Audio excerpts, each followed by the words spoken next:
અમરનાથ યાત્રાળુઓ પર આતંકી હુમલા સામે દેશભરમાં આક્રોશ છે ત્યારે યાત્રાળુઓની સુરક્ષાને લઈને સવાલ ઉઠ્યા છે પરંતુ રાજકોટની 5 બહાદુર મહિલાઓ એકલી અમરનાથ જઈને બર્ફીલા બાબાના દર્શન કરીને હેમખેમ ઘરે પહોંચી ત્યારે તેમણે સેનાના જવાનોની સુરક્ષા વ્યવસ્થાના ભારે વખાણ કરીને આતંકી હુમલાને વખોડ્યું।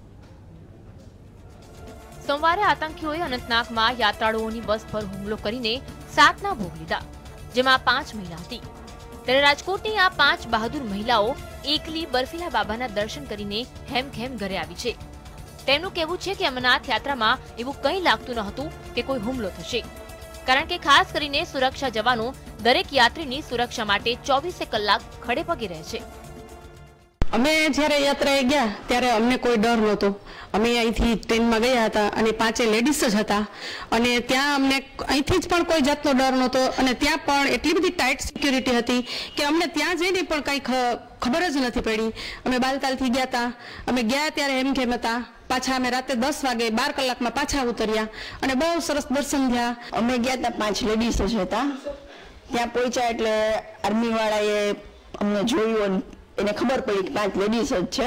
એ લોકોએ બહુ આમ સારી રીતના અમને સાચવ્યા, ટેન્ટ રખાવી દીધા અને બધી વ્યવસ્થા કરી દીધી અને આર્મી વાળાનો આપણે બધાએ ગમે એટલો ધન્યવાદ કરી એટલો ઓછો છે। એ લોકો બહુ ધ્યાન રાખે છે, એટલે આપણે માની છીએ કે ત્યાં આવું છે પણ કાંઈ છે નહીં, બીવા જેવું તો છે જ નહીં। કઠિન અને દુર્ગમ ગણાતી અમરનાથ યાત્રામાં આતંકી હુમલાને લઈને એલર્ટ હોવા છતાં આ 5 મહિલાઓ એકલી પહોંચી હતી। જીએસટીવી સાથે તેમણે ત્યાંના અનુભવો વર્ણવ્યા તો સાથે સોમવારે યાત્રાળુ પર થયેલા આતંકી હુમલા અંગે આક્રોશ સાથે દુઃખ પણ વ્યક્ત કર્યું। કોઈ પણ ડર નહોતો લાગ્યો, અમને તો બહુ જ મજા આવી ત્યાં અને ત્યાં આર્મી વાળા હતા એ આપણા માટે જ હતા, અમને તો એવું જ લાગ્યું। પણ હવે અત્યારે કાલે શું થયું ને એ ખબર નથી, પણ એવું ન થવું જોઈએ કાલે થયું પણ એના માટે અમને દુઃખ પણ બહુ લાગ્યું છે। ભલે આતંકીઓ આ વર્ષે તેમના મનસૂબામાં સફળ રહ્યા હોય પરંતુ દેશવાસીઓને ભારતીય સેના પર પૂરતો ભરોસો છે અને એટલે જ હુમલા બાદ પણ યાત્રાને ચાલુ જ રાખવામાં આવી છે।